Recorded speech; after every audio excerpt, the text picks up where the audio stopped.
வானத்தையும் பூமி படைத்த தேவன் ஏசாயா 41:11 படிக்கலாமே. ஏசாயா 41:14 படிக்கலாமே. ஏசாயா 41:14 ஏகோப்பன் இன்னும் பூச்சியே, இஸ்ரவேலின் சிறு கூட்டமே, பயப்படாதே, நான் உனக்கு துணை நிற்கிறேன் என்று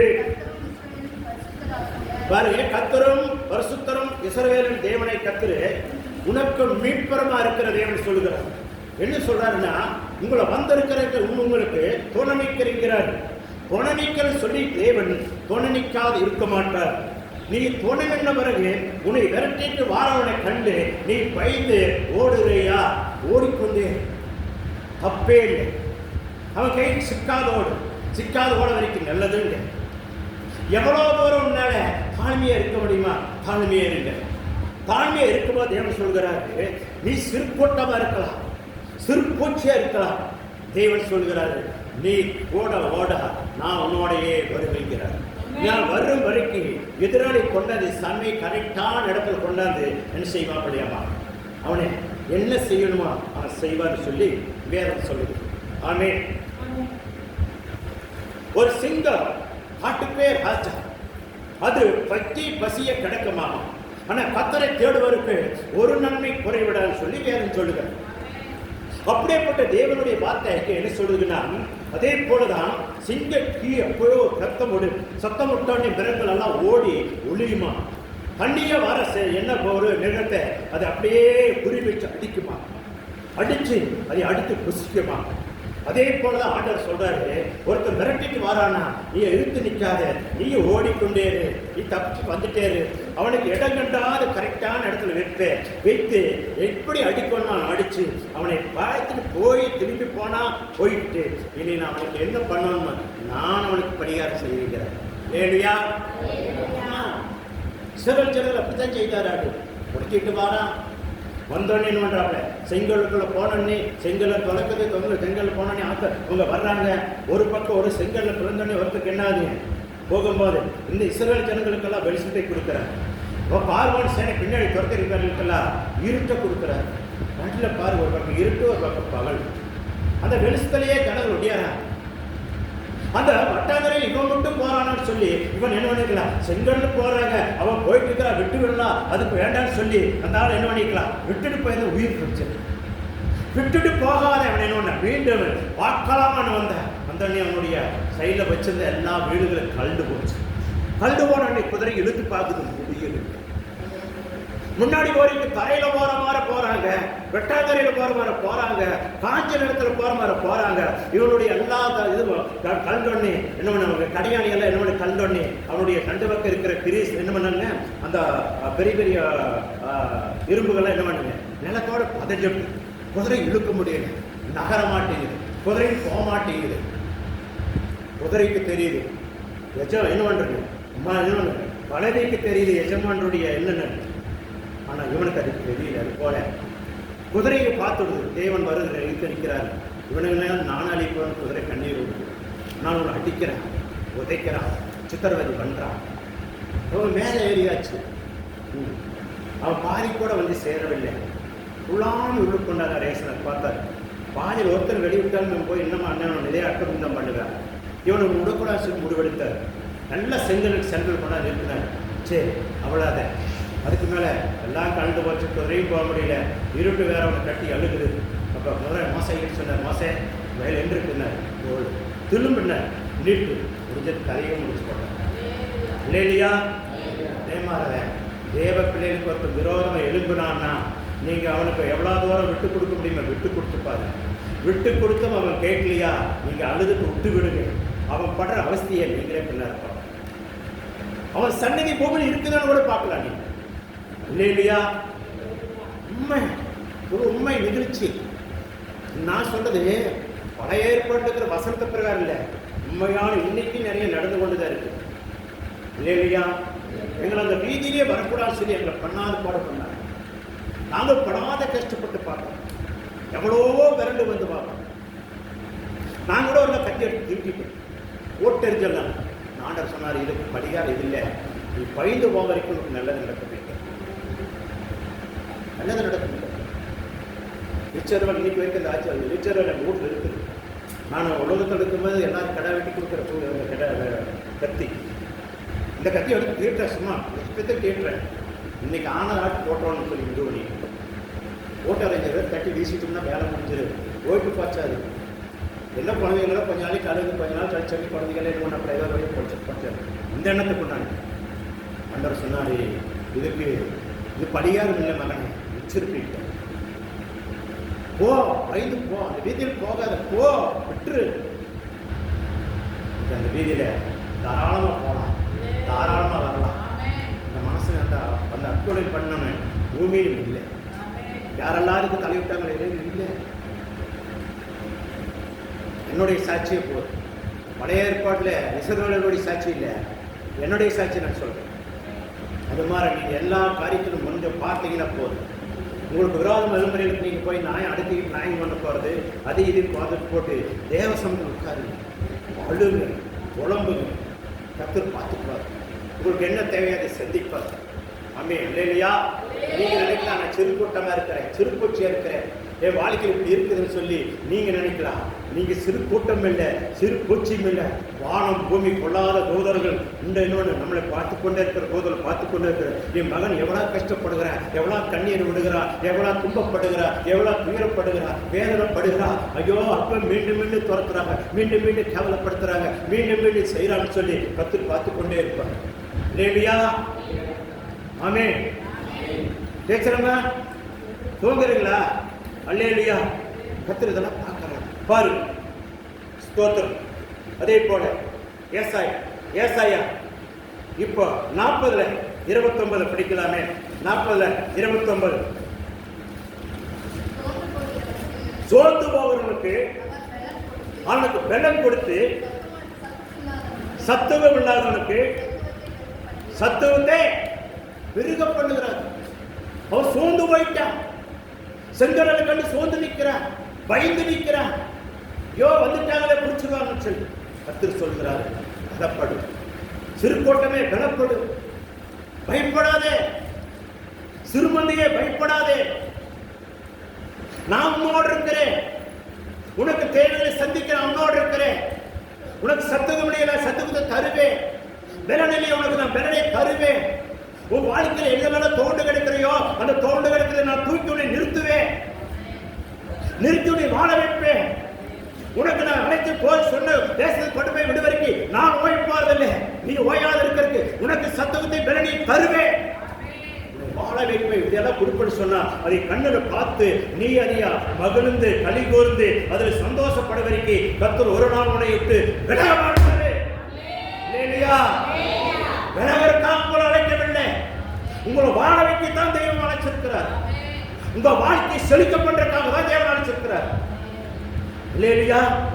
அதனாலதான் கர்த்தர் சொல்லுகிறார். ஏசாயா 65:8 படிங்க. ஏசாயா 65:8 871 பக்கம். சீக்கிரம் டைம் போய் கொண்டிருக்கு. கர்த்தர் சொல்ல வேண்டியது என்னென்றால், நீங்கள் திராட்சை கொடியில் ரசம் காணப்படும் போது அதை அழிக்காதே, அது ஆசீர்வாதம் உண்டென்று சொல்லுகிறபடி நான் என் ஊழியக்காரன் நிமித்தம் இடத்தை அனைத்தையும் அழிக்காதபடி அழிக்க மாட்டார். என் ஊழியக்காரர் பிறந்தால் உங்களுக்கு செய்யற வேலை உங்களை அழிக்காத காக்கிற ஊழியக்காரர் தரப்பில் நிற்பான். அதனால சொல்ற ஞானஸ்தான பெருக ஏன் இவ்வளவு கஷ்டப்படுறேன்னா உங்களுடைய பிரச்சனை காப்பாற்றுறதுக்காக தன்னை பாடுபாடு. நீ அண்ணன் தட்டிட்டு போட அதுக்கு நாங்க பொறுப்பு இல்லை.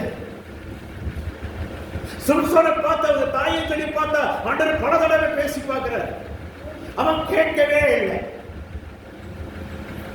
மரணத்துல தான் கேட்கிறான், மரணத்துல சிக்கிக்கிறான். மரணம் வந்தவனை சூழ்ந்து கொள்ளுது. மரணத்துல எவனோட சேர்த்து ஒரு 10,3500 போட்டு கொண்டு போற. அதுல என்னையா புண்ணியம்? நீ நல்லா வாழ்றதுக்காக தான் ஏசுறார் அழைத்தாரு. உன்னை வாழ வைக்கிறதுக்கு தான் மகனே அழைத்தாரு. உன்னை வாழ்ந்து காட்டுறதுக்காக தான் உன்னை அழைத்தாரு. உன்னை ஆசீர்வாதத்தை பலப்படுத்தி நீ சுருக்கொண்டமாக பெருங்கொண்ட பெருகிறதுதான் உன்னை அடைத்தாரு. ஏன் சொன்னபடி கேட்காத, நீ தட்டியும் தெரியாது, தேவன் வார்த்தை தட்டிக்கொண்டு ஓடிக்கொண்டிருக்கிறாய். தட்ட நீ மாறு. தட்டாத ஒருத்தர் நடக்கிறான் பாருங்க. இங்க எசலா எடுத்துக்கோங்க. 7:6 படிங்க. பக்கம் 597 பக்கம். சீக்கிரம் எடுங்க. ஒரு வருஷத்துக்கு படிக்கணும். செவிக்கு போறோம்.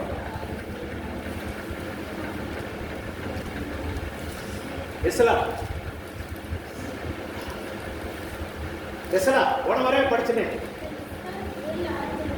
7:6 படிக்கிறீங்க. படிக்க எடுத்து இந்த எசலா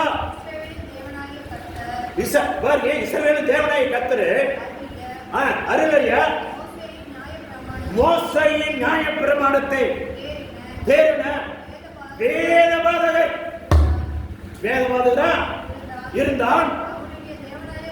அவனுடைய தேவனாகிய கர்த்தர் கரம் அவன் மேல இருந்தது. அவன் கேட்டதெல்லாம் ராஜா கொடுத்தான். ஏன் உங்களுக்கு தரவாடுபட்ட ஞானஸ்தானம் பெறுங்க, நீங்க இப்படி வாடுங்க அப்படி வாடுங்க, உங்களுக்கு ஏன் சொல்லித்தாரு? ஞானஸ்தானம் ஒரு மகிமை இருக்கிறது. அந்த முத்திரை உங்கள் மேல தடிக்கப்படுகிறது. முத்தாதை படிக்கணும். வேத்தை ஏன் படிக்கணும்னு சொல்றேன். வீட்டில் போனா நீங்க போட்ட 2வது ஞாயிற்றுக்கிழமை முற்று பேச தடுத்து கூடாது. வீட்டில் இருக்கவோ நேரம் இருக்கவோ செல்லத்தை குப்பரை போட்டு அது உங்களுக்கு என்னோட உடைச்ச போட வேண்டாம், செல்ல வேண்டாம். பக்கத்தோட ஆராய்ச்சிட்டு போக கூட பேசுகிற தப்பே இல்லை.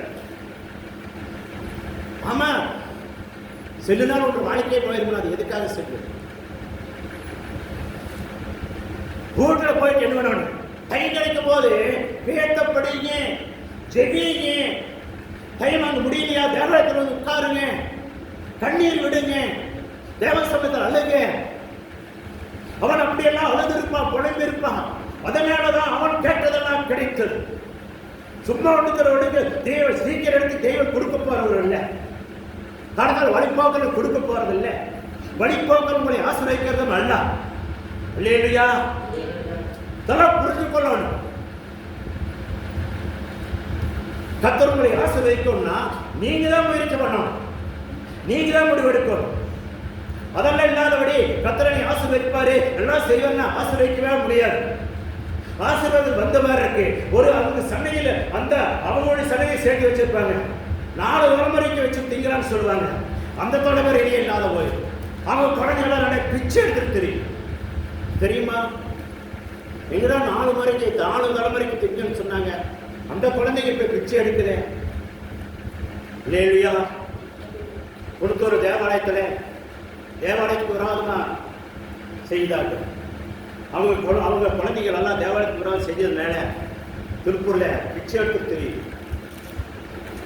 அநேகர் பார்த்து அதை சொன்னாங்க. நான் பார்க்கல. நிலைமை மோசமான நிலைமை இருக்கிறது.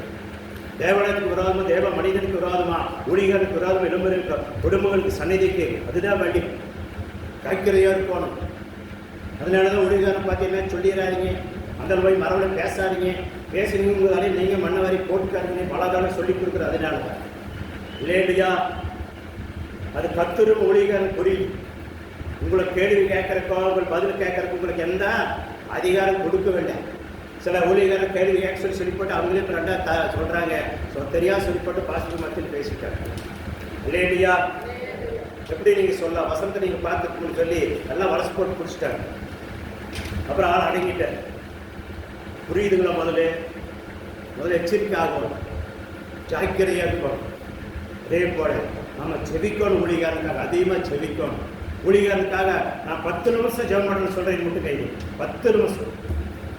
ஆமா, 10 நிமிஷம் ஜெபம் பண்ணுறேன். ஆமா, ஆலயத்துக்காக செவி. சரி, ஊழியர் பெருகிட்டுன்னு செபிக்கிறியா? ஒரு 10 நிமிஷம் ஜெபம் பண்ணுறீங்க, கை தூக்குவாங்க. அல்லையா? பெருகிட்டுன்னு ஊழியம் பெருகிட்டு கர்த்தர் நீ கை தூக்கெல்லாம் பார்த்துக்காரு. நீங்க சொல்றது பொய்ய நெசமெல்லாம் கற்று பார்க்கிறார். இல்லையா? ஆம்பளைகளெல்லாம் ஜெபிக்கிறதே நான் தப்போம். சாப்பிட்டு போட்டு என்ன பண்ணுறாப்புல சாப்பாட்டு பிரிவுகளை மாறிட்டீங்களா?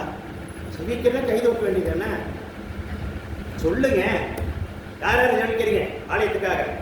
ஆம்பளைங்க பாருங்க, அவர் எவ்வளவு ஸ்பீடை தோக்குறாரு. நம்ம சந்தோஷம் வேலைக்கு போறாரு, அப்போ என்ன ஜெய்சி ஏமாச்சி சாப்பிட்டுருக்கிறான்னு அர்த்தம். சே, இந்த விஷயம் இவரே காட்டி கொடுத்துட்டாரு, நாங்களே சொல்லாதவர் காட்டி கொடுத்தாரு. அல்லேலூயா. சரி, இவர் அதிகமாக ஜெபம் பண்ணுவார், வெளியே சொல்லாத ஜெபம் அதிகமாக பண்ணுவார். ஏன்னா அவருடைய பார்த்து நம்ம வாஞ்சியோட மாசமான 12 மணி நேரம் ஜெபத்துக்கு வராரு, தேவாலயத்தை ஒழுங்குபடுத்துறது, 6 எதிர்பார்க்க ஜெயிக்கிறாரு. அதெல்லாம் நம்ம பார்க்குறோம். சும்மா ஒன்று ஒரு வருஷம் சொல்ல முடியாது. அவர் கோச்சு கைது விட்டு கோச்சு படுவாராட்டது, பின்னாடி யாராச்சும் சுருக்குறதுலாம் சரியாயின்னு நினைக்கிறேன். அல்லேலூயா. யாருமே கிள்ள மாட்டேங்கிறாங்க, அதனால தான் ஒரு பிரச்சனையா. ஜெசினால் பக்தர் சேரப்போட்டு உட்கார வச்சு கிள்ள வைக்கிறோம். அல்லேலூயா. ஏன்னா அவங்க வீட்டில் கிள்ளிட்ட பிரச்சனை இல்லை, பார்த்து வேற தான் பிரச்சனை. கர்த்தர் உங்களை ஆசீர்வதிப்பாராக, பலப்படுத்துவாராக. நீங்கள் சிறு கூட்டமாக இருந்தாலும் தேவன் உங்களோட வழி நடத்துவார். அதே போல நினைத்து போக வரக்கூடிய மே 1ஆம் தேதி எனக்கு என்னென்ன ஒவ்வொருத்தர் எத்தனை பேர் கூட்டிடலான்னு நீங்களே தீர்மானிங்க. நேரத்தில் 9:30 வந்துருங்க. அப்புறம் எல்லாரும் கைதூக்கி பேரில் எழுதப்பட்டிருக்கு. ரயிலில் முதல்ல உட்கார வச்சு ஆண்களுக்கு முதல்ல அவசியம் பண்ணி விட்டுருவார், 2வது பெண்கள் உட்கார வச்சு ரயிலில் அவசியம் பண்ணி விட்டுருவார். கர்த்தருடைய பேர் நாங்கள் என்ன பண்ண அவசியம் பண்ணியாச்சுன்னா, அவசியம் பரலோகத்திலையும் பேர் குறிப்பிட்டிருக்கு, பூலோகத்திலையும் நாங்கள் எழுதி வச்சிருப்போம். அதுக்காக ஜெபம் பண்ணலாம். கர்த்தர் உங்களை ஆசீர்வதிப்பாரா. அப்படியே நம்ம எல்லாரும் மனதால் படிக்க ஜெபிக்கலாமா? கர்த்தர் ஆசீர்வதிப்பாரா. ஆமென்.